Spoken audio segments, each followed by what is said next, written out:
ஆவியானவருடைய கிரியை இல்லாமல் ரட்சிப்பு இல்லை. ரட்சிப்பு நமக்கு கிடைக்குதுனாலே பரலோக முத்திரை போடப்பட்டதுன்னு அர்த்தம். இனி நமக்கு என்ன தேவை அப்படின்னா, அதனாலதான் பாருங்க சீஷர்கள்ட்ட இப்ப பாருங்க பேதுரு இயேசுவோட கூட தான் இருப்பார். பேதுருக்கு பரலோக வெளிப்பாடெல்லாம் கிடைக்கும். அவர் சொல்லுவார்ல, மாம்சம் ரத்தம் இது உங்களுக்கு வெளிப்படுத்தவில்லை, பிதாதான் என்ன பண்றார்.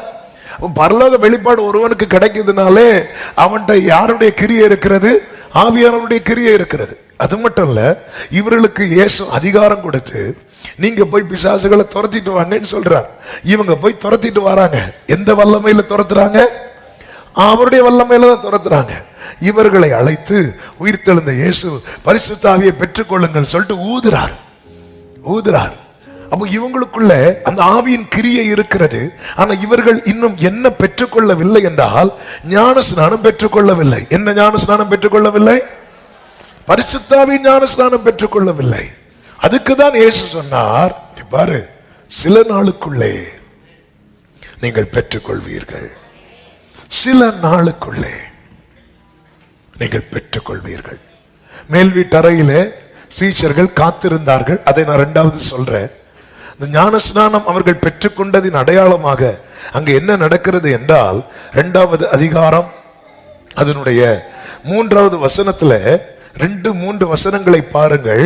அப்பொழுது பலத்த காற்று அடிக்கிற முழக்கம் போல வானத்தில் இருந்து சடுதியாய் ஒரு முழக்கம் உண்டாகி அவர்கள் உட்கார்ந்திருந்த வீடு முழுவதையும் நிரப்பிற்று.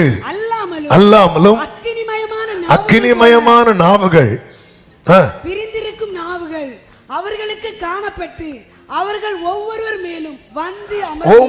மேலும் வந்து அமர்ந்தது. இன்னொரு வசனத்தை பாருங்கள். அப்போஸ்தலர் நடவடிக்கைகள் 10வது அதிகாரம் 44வது வசனத்துல, கொர்நேலியு வீட்டுல பேதுரு பிரசங்கித்துக் கொண்டிருப்பான். இந்த வார்த்தைகளை பேதுரு பேசி கொண்டு இருக்கையில் அடுத்து என்ன சொல்லப்பட்டிருக்கிறது? வசனத்தை கேட்டவர்கள் யாவர் மேலும் பரிசுத்த ஆவியானவர், எல்லாரும் சொல்லுங்க, இறங்கினார். இதுதான் baptism of the Holy Spirit. பிரத்யட்சம் அப்படி இறங்குவார். ஆமென்.